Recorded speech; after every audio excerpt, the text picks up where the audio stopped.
तो ये हमारे पास जो है ये पूरा नंबर लाइन है माइनस इन्फिनिटी से लेके प्लस इन्फिनिटी तक। अगर मैं आपको बोलूं इसमें कि भैया 3 को डिनोट करो तो आप बड़ी आसानी से डिनोट कर देते हो, ये रहा। अगर मैं आपसे कहूं नहीं 3.1 को डिनोट करो तो आप 3 और 4 के बीच में आएगा नंबर, तो आप क्या करते हो हल्की सी एक लाइन और करके, मतलब ऐसी 10 लाइनें कर लोगे आप, 1 2 3 और ऐसे करके पहले वाले पे डिनोट कर दोगे कि ये क्या है 3.1। अगर मैं आप कहूँ -2 को डिनोट करो तो आप यहाँ जाके डिनोट कर दो। तो मतलब नंबर चाहे इंटीजर हो, चाहे नेचुरल नंबर हो, चाहे होल नंबर हो, चाहे कोई डेसिमल का नंबर हो, आप नंबर लाइन पर दिखा सकते हैं। लेकिन दिक्कत आती है अंडर रूट वालों की।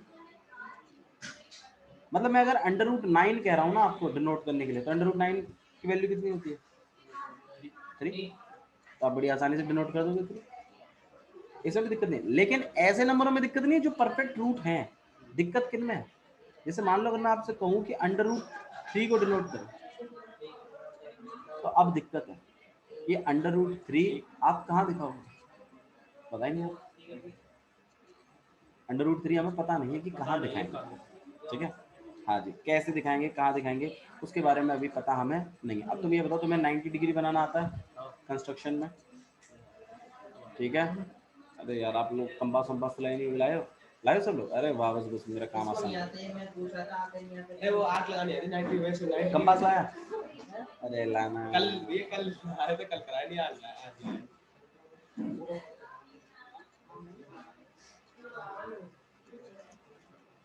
जो कंपास और पेंसिल लेके फटाफट भागते हैं, कंपास पेंसिल मुझे काम कर छुट्टे।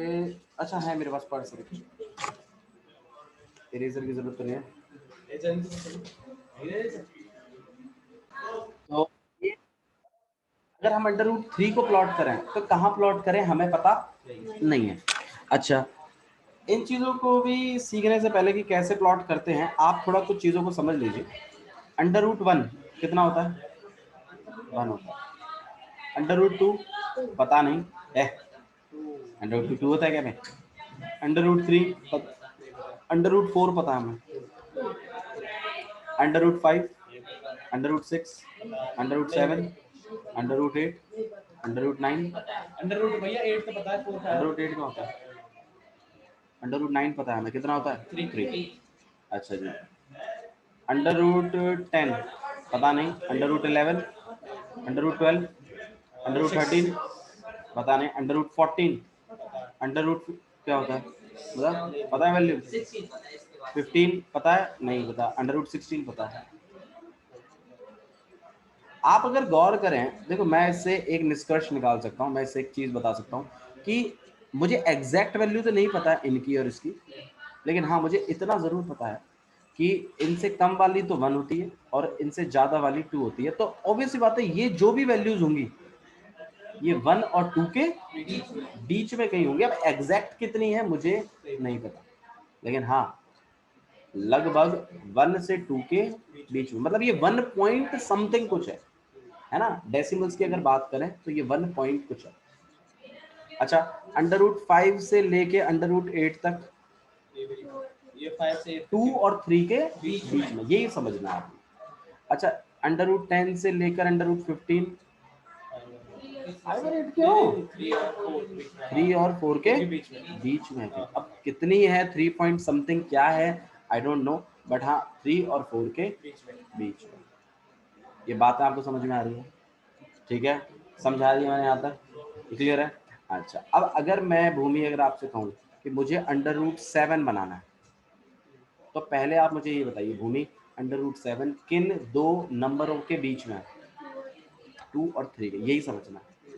ठीक है, अंडर रूट 7 से परफेक्ट रूट बताना है मुझे, अंडर रूट 4 बैठता है जो जिसकी वैल्यू 2 है, और इससे आगे अंडर रूट 9 आता है जिसकी वैल्यू 3 है। तो ऑब्वियसली बात है अंडर रूट 7 2 और 3 के बीच में है। ये इसमें किसी को दिक्कत है तो बताइए, ठीक है। अच्छा जी, एक थ्योरम हम और समझेंगे, पाइथागोरस थ्योरम, जो कि काफ़ी फेमस थ्योरम है, ठीक है। पाइथागोरस करके एक साइंटिस्ट था, उसने ये थ्योरम बनाई है, उसको हम पीजीटी भी कहते हैं, काफी फेमस थ्योरम पाइथागोरस। हाँ जी, नहीं ये तो आर्किमिडीज है। पाइथागोरस थ्योरम पीजीटी फेमस है। पाइथागोरस थ्योरम कहती क्या है वो सुनो। पाइथागोरस साइंटिस्ट कहता था कि एक राइट एंगल ट्राइंगल में, राइट एंगल ट्राइंगल क्या होता है? एक ऐसा ट्राइंगल जिसमें एक एंगल 90 डिग्री का हो, उसे राइट एंगल ट्राइंगल कहते हैं। क्लियर है?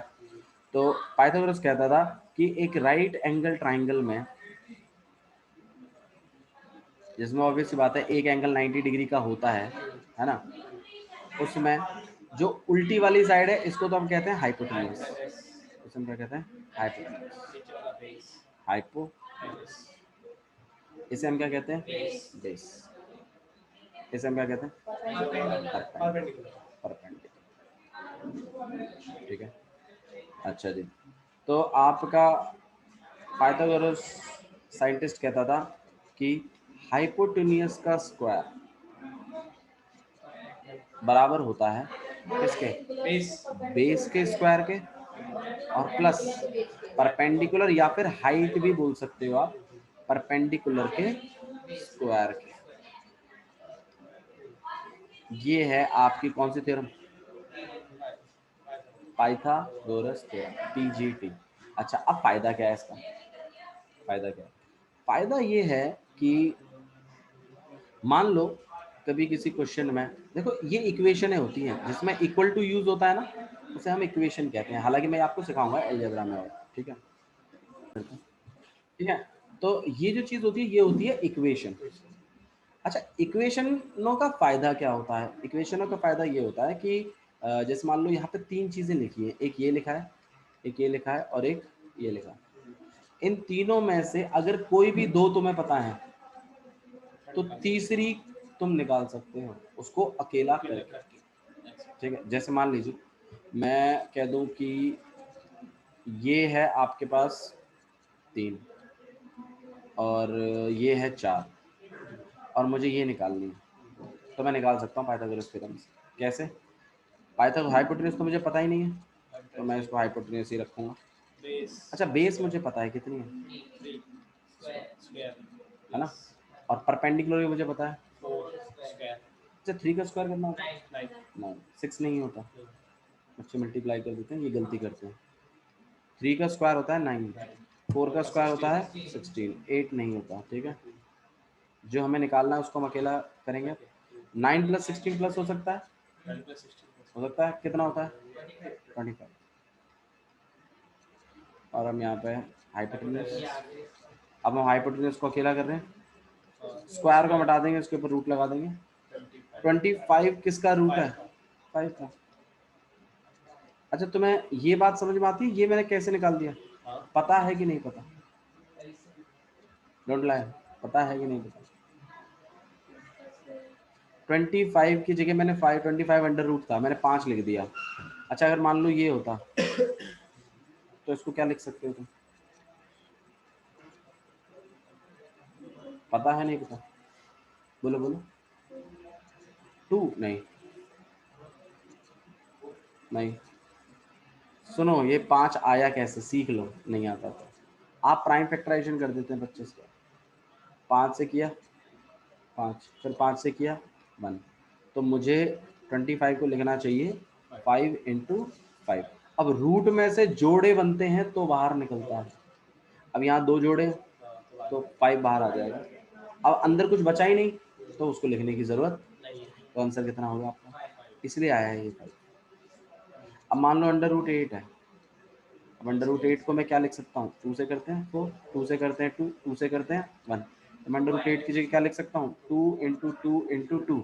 जोड़े कितने बने? एक ही बनाया बस, 2 का बन गया 1। लेकिन एक 2 है अभी जिसका जोड़ा नहीं बना है। अब जिसका जोड़ा नहीं बना वो अंदर ही रहेगा, वो बाहर नहीं निकलेगा।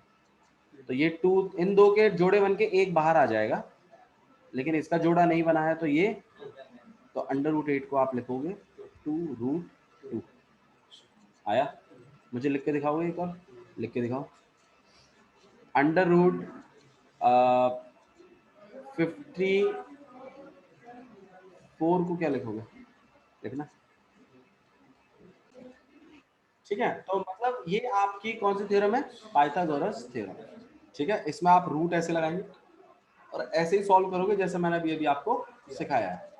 ठीक है, और आपका हाइपोटेन्यूज की वैल्यू कितनी आ गई, 5। तो मैंने कहा था ना, आपको कोई भी दो वैल्यू पता हो, तीसरी आप निकाल सकते हैं। कौन से थ्योरम है ये, पाइथागोरस थ्योरम। ये कौन से ट्रायंगल में लगती है, right angle triangle. Right angle triangle क्या होता है, अगर जो 90 डिग्री इसमें एक एंगल 90 डिग्री का हो, वो right angle. Clear, very nice. ठीक है, तो हम लोग इसकी बात कर रहे थे कि अंडर रूट 3 को कैसे नंबर लाइन पे डिनोट किया जाए, ये सीखना था हमें। तो सबसे पहला आपको ये पता लगाना है कि ये किन दो इंटीजरों के बीच में है, किन में,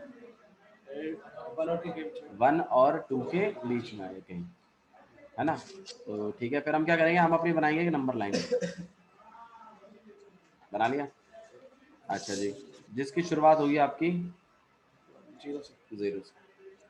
अच्छा, तो मतलब 1 और 2 के बीच में है, तो आप यहाँ पे नंबरिंग करेंगे। अच्छा सुनो, अब जब आप नंबर लाइन बनाओगे ना, तो आप स्पेसिंग अपनी मर्जी से कर सकते हैं। देखो, जैसे स्केल दिखाना मेरे को, क्योंकि मेरे को स्केल देखो, यहाँ पर अगर आप गौर करें तो 1-1 सेंटीमीटर का गैप है बस खाली। अगर मैं इस 1-1 सेंटीमीटर से चला तो बहुत ही छोटा लाइन बनेगी। तो एक काम करिए, आप एक गैप को 3 सेंटीमीटर के बराबर मान लो, उससे क्या आपका प्रॉपर स्पेसिंग आ जाएगा। ठीक है, 3-3 सेंटीमीटर का, तो मतलब पहला वाला जो लगेगा वो एक जो होगा वो 3 सेंटीमीटर के गैप पे होगा, अगला वाला जो 2 आएगा वो 6 पे होगा, और उसका अगला वाला आप प्रकार से भी कर सकते हैं। वो भी हमें तो बराबर स्पेस रखनी है, थोड़ी सी ज्यादा ज्यादा। ठीक है, और अगला वाला जो होगा वो 9 पे होगा, तो ये 3 है। तो मेरा जो भी नंबर है, जो भी अंडर रूट 3 होगा, वो कहीं 1 और 2 के बीच में होगा। अब वो एग्जैक्टली कहाँ होगा वो हमें देखना पड़ेगा। अच्छा, अब इसको करना कैसे है वो भी ठीक से सीखना। ये लोग तीनों को आता है, पहले बता देता हूँ, तुम्हें नहीं आता तो तुम्हें फोकस करना ज्यादा। सबसे पहले आप क्या करेंगे, कौन से इंटीजर तक है, 1 तक। 1 से आगे है ना आपका नंबर, तो आप 0 से 1 तक एक लाइन बना लेंगे डार्क थोड़ी सी। हाँ जी, बनाते चलो साथ में, सीखते चलेंगे आप उससे। ठीक है, हल्की सी डार्क लाइन बना लीजिएगा आप इस तरीके से। ठीक है, अच्छा, कितना यूनिट कवर हुआ ये, 1 यूनिट। अच्छा, मान लो अगर मैं अंडर रूट 10 बना रहा होता, तो कहां तक अंडरलाइन करता भूमि, ये नंबर आता है 3 और 4 के बीच में, तो मैं 0 से लेकर 3 तक अंडरलाइन करता। जो ये लोवेस्ट नंबर है वहां तक अंडरलाइन करना है 0 से। क्लियर है, समझ में आया। ठीक है, तो मैं एक बार अंडर रूट 3 बना के दिखाता हूँ, फिर आपको अंडर रूट 10 बना के भी दिखाऊंगा। तो कर दिया आपने ये काम। अच्छा जी, इसके बाद आप क्या करेंगे, ये जो 1 है इस पे आप परपेंडिकुलर बनाएंगे। क्या बनाएंगे, परपेंडिकुलर। परपेंडिकुलर बनाना आता है, कैसे बनाते थे, यहाँ पे कंपास गड़ाते थे और इस तरीके से एक सेमी सर्कल खींचते थे। फिर आप क्या करते थे, यहाँ कंपास रखकर पहला कट, फिर यहाँ से रख के दूसरा कट, फिर यहाँ से रख के एक कट ऊपर और यहाँ रख के एक कट इधर। क्लियर है, और फिर ऐसे पार करता हुआ आप क्या बना देते थे, 90 डिग्री। क्लियर है, ऐसे आप 90 डिग्री बना दो। अच्छा, फिर आप इसको, ये जो 90 डिग्री है ये रुकेगा कहाँ, आप अपनी मर्जी से कितनी भी हाइट दे सकते हो, लेकिन हम यहाँ पे एक मार्क लगाएंगे 1 यूनिट का। जितना गैप आपने यहाँ चलाया है उतना ही गैप पे आप यहाँ से यहाँ मार्क लगाओगे कहीं। जैसे मान लो यहाँ पर आ रहा है इतना गैप, ठीक है, और इससे इसको कनेक्ट करोगे और यहाँ पर एक ट्राइंगल बने आएगा। ये O है, ये A मान लेते हैं और इसको मैं मान लेता हूँ B। फिर आप करेंगे, अच्छा ये यूनिट कितना है, AB कितना है, 1 यूनिट है, हमने तो बनाया ये अभी। ठीक है, अच्छा जी, अब मैं इसमें PGT लगाऊंगा। क्या लगाऊंगा मैं इसमें, PGT। तो आप लिखेंगे इन ट्राइंगल OAB, आप लिखोगे कि OB का स्क्वायर, ये हाइपोटेन्यूस है ना, ये बेस है, OA का स्क्वायर और प्लस AB का स्क्वायर के बराबर है। और रीजन क्या है इसका, PGT। सही है। अच्छा, OA कितना है, 1 है, 1 यूनिट है ना। और ए भी कितना है, ये भी 1 है। अच्छा 1 का स्क्वायर 1, और इसका 1 का स्क्वायर 1, यहाँ कितना हो जाएगा 2, तो ये तो ओ बी का स्क्वायर चल ही रहा है। अच्छा हमें किसकी वैल्यू निकालनी है, हमें निकालनी है ओ बी की वैल्यू। तो ओ बी स्क्वायर को अगर मैं उधर भेजता हूँ तो क्या लग जाएगा, तो मतलब ये जो ओ बी जो लंबाई है ना आपकी, ये √2 है, लेकिन हमें कितनी चाहिए, तो ये तो कम पड़ गई मामला, कितने से कम पड़ गया, 1 से। तो अगर एग्जैक्ट वैल्यू आ जाए तब तो ठीक है, आप इसे नाप कर गिरा दीजिएगा कितनी रखती है, लेकिन अगर थोड़ी सी कम पड़ गई है तो अब आप वापस से एक बार और परपेंडिकुलर बनाएंगे, जैसा काम आपने यहाँ किया वही काम आप अब बी पे भी करेंगे, इस वाली लाइन पे ओ बी पे।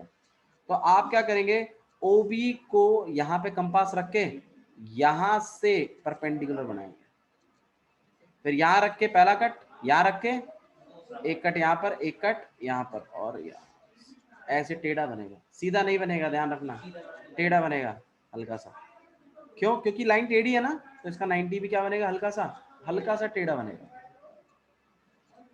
ठीक है, फिर 1 यूनिट का जो डिस्टेंस आपने यहाँ माना था वही कट आप यहाँ लगाओगे वापस, फिर अब आप इससे इसको कनेक्ट कर दोगे और इसका नाम दोगे सी, और फिर आप एक बार और ट्राइंगल सॉल्व करेंगे in triangle O B C. थोड़ा सा वियर्ड लग रहा होगा आपको, बट ठीक है, काम चलाओ, ओ बी सी। फिर हम क्या करेंगे, इसमें जाएंगे, इस वाले ट्राइंगल में हाइपोटेन्यूज कौन है, ओ सी है, तो ओ सी का स्क्वायर इक्वल टू बेस कौन है, ओ बी, ओ बी का स्क्वायर और प्लस बी सी का स्क्वायर। ठीक है, अच्छा ओ सी का स्क्वायर हमें निकालना है, ओ बी कितना है, √2 का √2 है ना ओ बी। अच्छा और बी सी वो तो 1 यूनिट माना है आपने, तो ये 1 का स्क्वायर।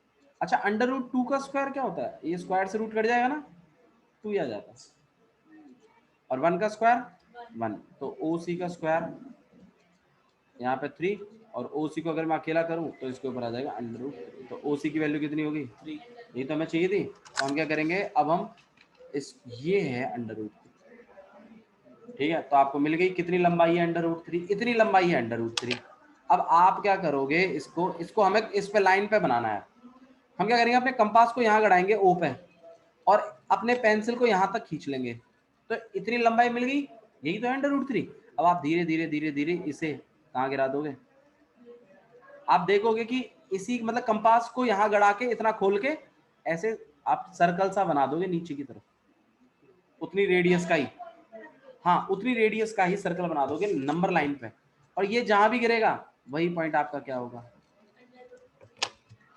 आया, थोड़ा थोड़ा समझ में आ गया होगा, बाकी आप और देखोगे इसको तो समझ में आ जाएगा। √9 तो 3 होता है, 3 डायरेक्ट, √9 तो 3 होता है, तो उसमें तो बनाने की जरूरत नहीं है, डायरेक्ट 3 प्लॉट कर दो, बनेगा किसमें, √10 में, √11 में, √12 में, इनमें बनता।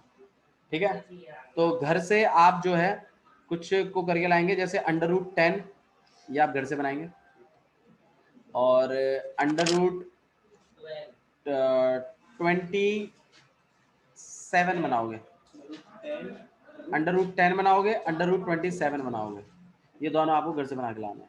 ठीक है, चलिए आज के लिए इतना ही बहुत है, थैंक यू।